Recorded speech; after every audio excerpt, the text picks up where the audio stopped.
자, 오늘 말씀은 자리 비유입니다. 낮은 끝자리라는 제목으로 하나님 말씀을 함께 나누겠습니다. 자, 오늘 말씀의 배경은 혼인잔치입니다. 어느 집에 결혼잔치가 열렸습니다. 그 집에는 바리새인들이 초청을 받았습니다. 예수님도 초청을 받았습니다. 그 외에도 많은 사람들이 초청을 받았습니다. 그런데 높은 자리에 바리새인들이 앉아 있습니다.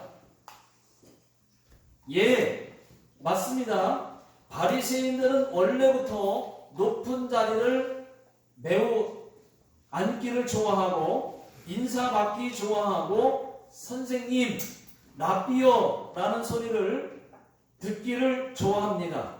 그래서 전에 예수님께서 바리새인들을 향해서 책망하신 적이 있습니다. 마태복음 23장 6절 7절을 보시면은 잔치의 윗자리와 회당의 높은 자리와 7절 시장에서 문안받는 것과 사람에게 랍비라 칭함을 받는 것을 좋아하느니라. 이렇게 예수님께서 바리새인들에게 책망하신 적이 있었습니다. 이번에도 예수님이 보니까 바리새인들이 또 높은 자리에 앉아 있습니다. 예수님께서 그것을 보시고 다 듣는 앞에서 높은 자리에 앉아 있는 바리새인들 앞에서 바리새인들 들으라고 자리 비유의 말씀을 하셨습니다. 너희는 누구에게나 초청을 받거든 높은 자리에 앉지 마라. 제일 낮은 끝자리에 앉으라. 만약 높은 자리에 앉아 있다가 너보다 더 높은 사람이 오면 주인이 와서 거기는 당신 자리가 아니요. 그러면 얼마나 망신이냐. 차라리 제일 낮은 끝자리에 앉아 있어라. 높은 사람이 안 오면 주인이 와서 왜 여기 앉아 있습니까? 높은 자리로 앉으소서. 그러면 그때 모든 사람과 더불어 영광이 있으리라. 이것이 오늘 말씀의 내용입니다. 자, 오늘 읽은 말씀 8절과 9절을 다 같이 읽어보겠습니다. 자, 시작. 내가 누구에게나 혼인잔치에 청혼을 받았으되 높은 자리에 앉지 말라. 그렇지 않으면 너보다 더 높은 사람이 청함을 받은 경우에 너와 그를 청한 자가 와서 너도 이 사람에게 자리를 내어주라 하니니 그때에 네가 부끄러워 끝자리로 가게 되리라. 여러분, 유대인들의 혼인잔치는 이 테이블이 디귿자, 다 디귿자로 되어 있습니다. 그러니까 이렇게 디귿자로 쭉 해서 이렇게 되어 있으면은 디귿자 이렇게 되어 있으면은 맨 가운데에 제일 높은 사람이 앉아요. 그 다음에 오른쪽 옆에가 그 다음 높은 사람, 그 다음에 왼쪽이 그 다음 높은 사람, 그 다음에 오른쪽 이쪽으로 그 다음 높은 사람, 그 다음 높은 사람, 그 다음 높은 사람이 이렇게 앉아요. 그 다음 왼쪽으로 그 다음 높은 사람, 그 다음 사람 이렇게 쭉 나가는 겁니다. 자, 그렇게 서열이 정해져 있습니다. 테이블마다 다 그렇게 앉습니다. 그런데 항상 보면 바리새인들이 제일 높은 자리에 가운데 딱 앉아있는 거예요. 앞에만 딱 세 군데 딱 앉아있는, 먼저 앉아있는 거예요. 그리고 앞자리에 막 앉아있는 거예요. 바리새인들이. 여러분, 오늘 말씀은 예수님께서 높은 자리에 앉지 말라는 것이 아닙니다.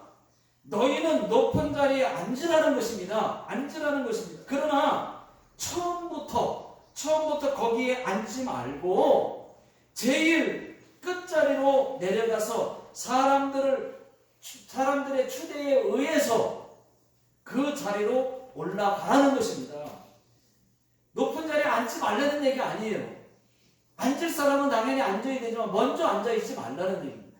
사람에 의해서 낮은 자리에 먼저 앉아있다가 그 다음에 추대를 봐서 왜 여기 앉아 계십니까? 여기 앉으십시오 라고 하면 더 좋다는 얘기입니다. 오늘 말씀의 내용은 그거예요. 여러분, 사람들이 들어오면요, 사람들이 이제 쭉 들어오면 제일 먼저 보통 사람들은 5번째에서 한 6번째 자리쯤에 앉습니다. 보통은 사람들이 한 5번째, 6번째 앉아있지만 자기는 좀 나는 조금 더 밑으로 내려가라는 얘기입니다. 그러면 거기서 왜 여기 앉아 계십니까? 올라가세요 해가지고 한 5번째, 6번째 앉게 되면은 높임을 받는데, 네? 그게 보기 좋지. 1등 자리, 자기가 한 5, 6번째밖에 안 되는데 1등 자리에 딱 앉아가지고 내려가세요 해가지고 5등으로 내려가면 무슨 망신입니까, 여러분? 여러분, 하나님은 높은 사람 되지 말라는 말이 아닙니다. 제일 낮은 끝자리에 앉아 있다가 사람들의 추대에 의해서 그 자리에 올라가는 것입니다. 이것이 오늘 예수님의 교훈이고 가르침의 핵심입니다. 여러분, 높아지는 비결이 여기 있습니다. 자기를 낮추면은 높아진다는 말씀, 변함없는 진리의 말씀입니다. 오늘 읽은 말씀 11절입니다. 11절 다 같이요. 시작. 무릇 자기를 높이는 자는 낮아지고 자기를 낮추는 자는 높아지리라. 여러분, 만약에 누구에게 추첨을 받거든 이제부터라도 제일 낮은 자리에 앉으십시오. 아니면 제일 불편한 자리에 앉으십시오. 그러면 주인이 와가지고 주인이 보고 아이고 거기 앉아 계십니까? 이쪽으로 앉으세요. 예? 이쪽으로 앉으세요 하고 높임을 받게 될 거라는 얘기입니다. 만약에 낮은 자리가 없으면은 잘 보이지 않는 자리, 그런 자리에 앉아 계시면 아유 여기 앉아 계세요, 이쪽으로 오세요 하면 높아질 텐데 처음부터 좋은 자리 딱 자기가 앉아가지고 망신당하지 말라는 얘기입니다. 자, 하나님 말씀대로만 하십시오. 여러분, 반드시 때가 되면 하나님은 높여주십니다. 여러분, 교회에서 제일 불편한 자리가 어딜까요? 교회에서 제일 불편한 자리가 어딜까요? 낮은 자리, 불편한 자리가 어딜까요? 가운데입니다. 가운데 자리. 김기현 권사님이 제일 낮은 자리에 앉으셨어요. 왜 그런지 아세요? 지금은 코로나 때문에 듬성듬성 이렇게 퍼져서 앉으셔서 여러분들은 해당이 없습니다만, 사람들이 많아지게 되면 그러면 쫙 3명씩 앉을 때 3명 중에서 가운데 앉으신 분들 있죠? 그분들이 겸손합니다. 제일 불편한 자리가 거기요. 네. 지금은 이제 일부러 퍼져야 되니까 지금 앉으셨으니까 그거하고 상관없어요. 네. 지금 우리 교회에서는 가운데 끼면 잠깐 나가기도 불편하고, 근데 옆에 2사람 있으니까 가운데 껴 있으니까 좀 불편할 수 있잖아요. 그런데 어쨌든 이 가운데 자리가 제일 불편한 자리입니다. 자, 하나님 말씀에 하나님은 겸손한 자를 때가 되면 높여주신다고 말씀합니다. 자, 베드로전서 5장 6절 보시면은 그러므로 하나님의 능하신 손 아래에서 겸손하라. 때가 되면 너희를 높이시리라. 자, 이런 이야기가 있습니다. 인도에 아주 겸손한 왕이 있었습니다. 그 왕은 누구에게나 머리를 숙였습니다. 백성들에게까지도 머리를 숙였습니다. 그래서 모든 백성들이 다 왕을 존경했습니다. 그런데 한 신하만 왕을 못마땅하게 여겼습니다. 하루는 그 신하가 하는 말이 왕이시오. 왕은 이 나라의 지존이십니다. 머리는 몸에서 가장 귀중한 부분입니다. 더군다나 왕이십니다. 그런데 아무에게나 머리를 숙이시다니요. 아무에게나 머리를 숙이시면 어떡합니까? 그렇게 말하니까 왕은 그 신하가 하는 말을 다 듣고 나서 이렇게 얘기했습니다. 고양이 해골, 말 해골, 그리고 사람 해골 이 세 가지를 주면서 이렇게 얘기했습니다. 이것을 가지고 가서 시장에 가서 팔아오너라. 그 신하에게 팔아가지고 오너라 했습니다. 그랬더니 사람들이 고양이 해골, 말 해골은 금방 사가지고 갔어요. 그런데 사람의 해골만 사가지를 않았습니다. 자, 고양이 해골은 집에 두면 쥐가 사라진다고 해서 사람들이 사가지고 갔어요. 또 말 해골은 집에 두면은 병에 걸리지 않는다고 해서 사람들이 사갔습니다. 그런데 사람 해골만은 사가는 사람이 한 사람도 없었어요. 왕이 신하에게 말했습니다. 사람의 머리가 귀한 것은 그 머릿속에 착함과 겸손이 들어있기 때문에 귀한 것이지 아무것도 없는 빈 해골은 고양이나 말 해골보다 못하다고 말을 했습니다. 여러분 겸손하려고만 해보십시오. 겸손이 눈에 보입니다. 일본 사람들은 바닥 청소할 때 보면 무릎을 꿇고 바닥을 청소를 해요. 정말 그런 거 보면 존경스럽습니다. 여러분 우리는 하루를 살게 되더라도 겸손하게 진실하게 살 수 있기를 예수 명백의 이름으로 축원합니다. 이런 찬양이 있습니다.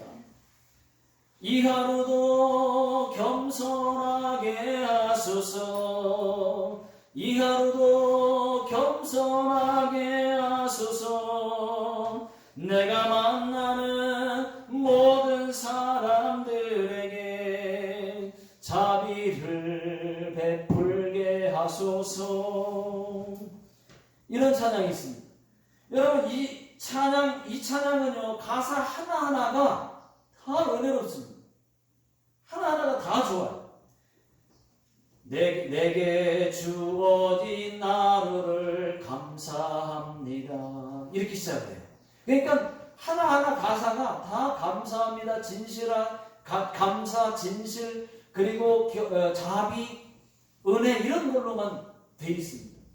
여러분 그래서 저는 여러분들에게 이 찬양을 적극 추천하는 바입니다. 이 찬양을 아시는 분들은 이 찬양을 매일 한번 불러보십시오. 얼마나 좋은지.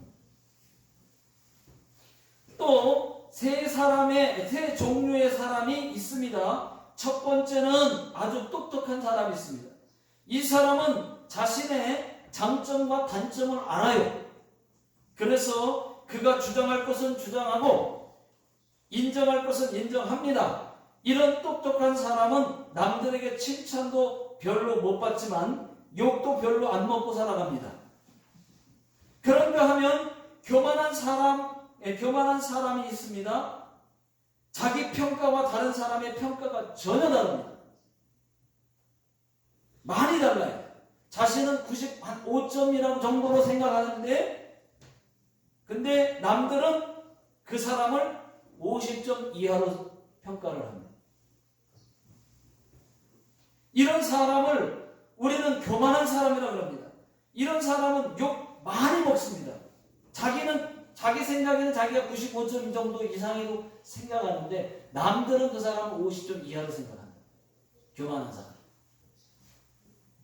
그러니까 남들에게 하여튼 문제가 많습니다. 문제는 교만한 사람이에요. 교만한 사람이 제일 많이 피해를 봅니다. 그 교만이 자기 장점까지 다 떨어뜨립니다. 그 사람은 교만하지만 정말로 교만은 하지만 정말로 아주 똑똑해요. 많이 알아요. 또 잘합니다. 예, 장점도 많습니다. 그 사람은 교만하지만 남들도 잘 돕습니다. 그런데 그 교만 하나 때문에 다 인정을 못 받는 거예요. 실제로 잘하기 때문에 교만한 거예요. 그러니까 자기 생각에는 95점이라 생각하는데 남들은 그 교만 때문에 50점 이하로 보는 겁니다.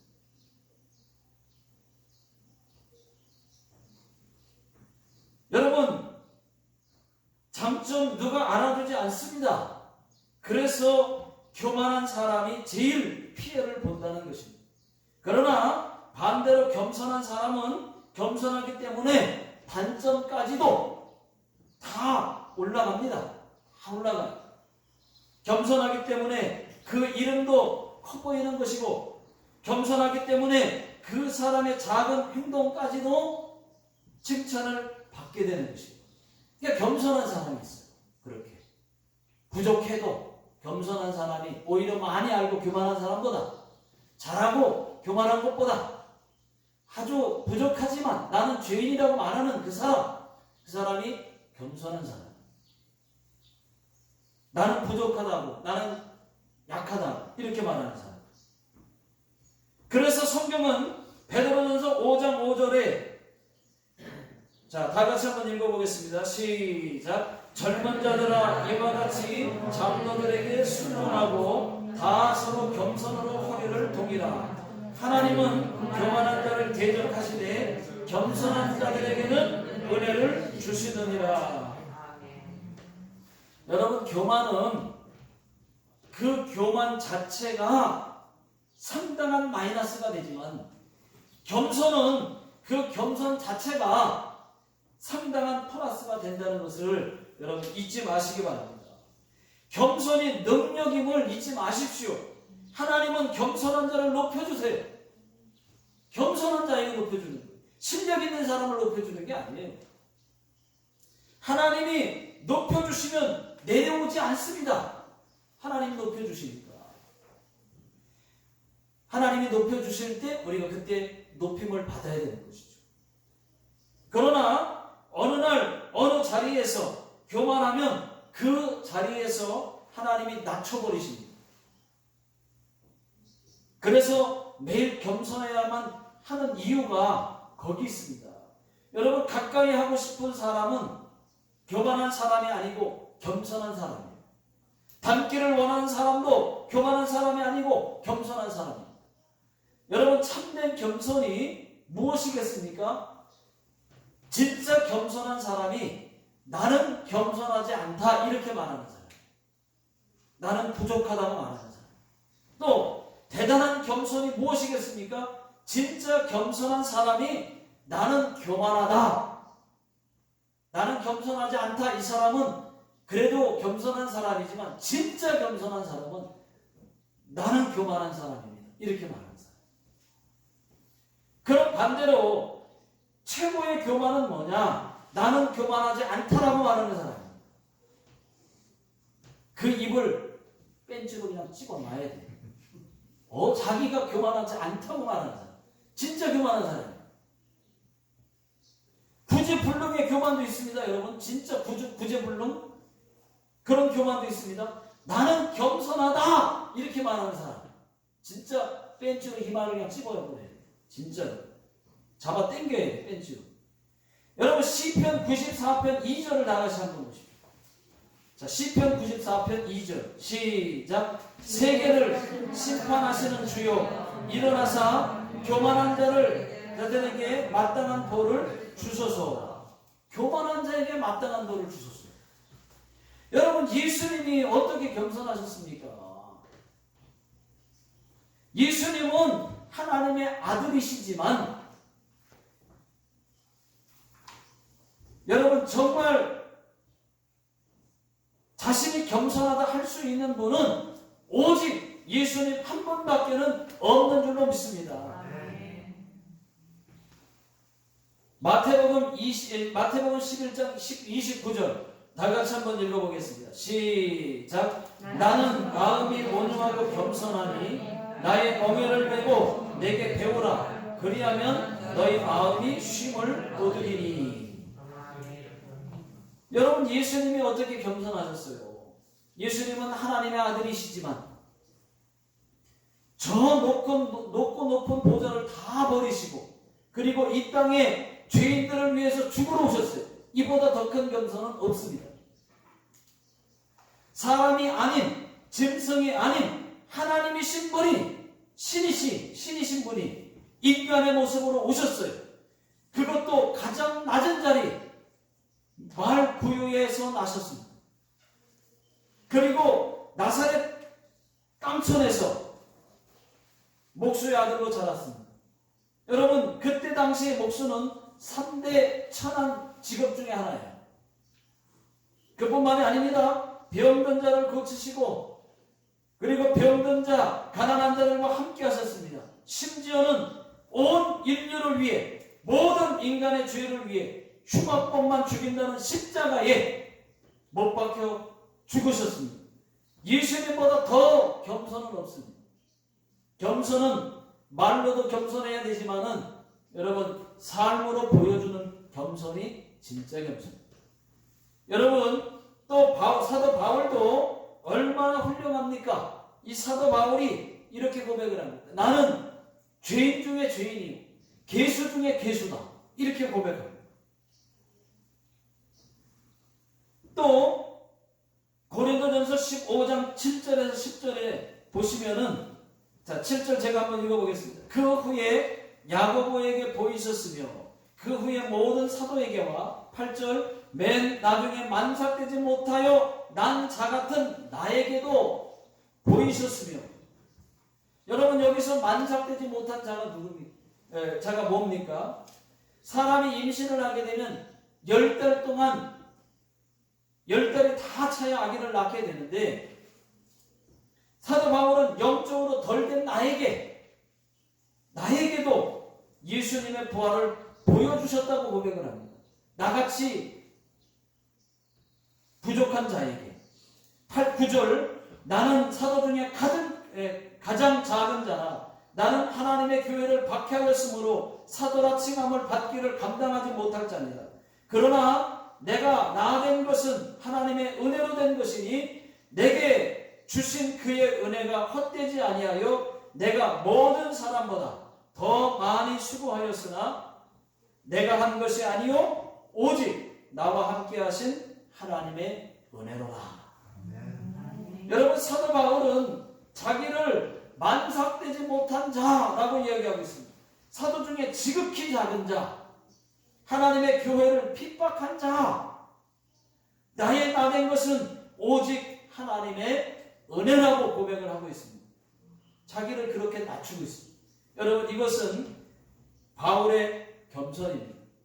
이런 겸손이 저와 여러분들에게도 있기를 예수 능력의 이름으로 축원합니다. 아멘. 여러분, 겸손한 자가 되라는 가르침은 기독교에만 있는 것이 아니에요. 다른 모든 종교에도 다 겸손하라고 말하고 있습니다. 그러나 성경의 가르침과 다른 종교의 가르침은 근본이 다릅니다. 근본이.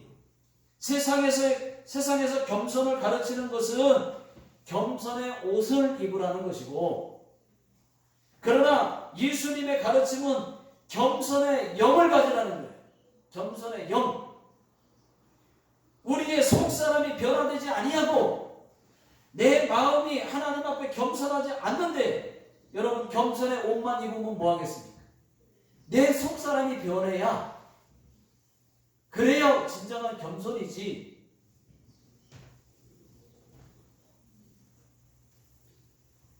이것은 겸손을 가장한 교만.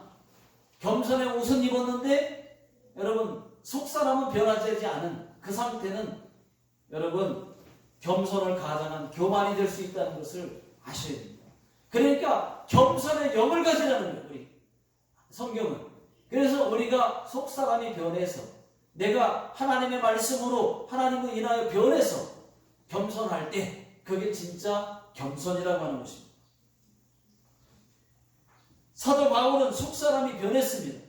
하나님 앞에서 진심으로 겸손했습니다. 겸손의 영을 가졌습니다. 여러분, 성령 하나님 저희에게도 겸손의 영을 부어 주시옵소서. 아멘. 제일 낮은 끝자리에 앉게 하여 주시옵소서. 자, 이렇게 기도하시기를 주의 이름으로 축원합니다.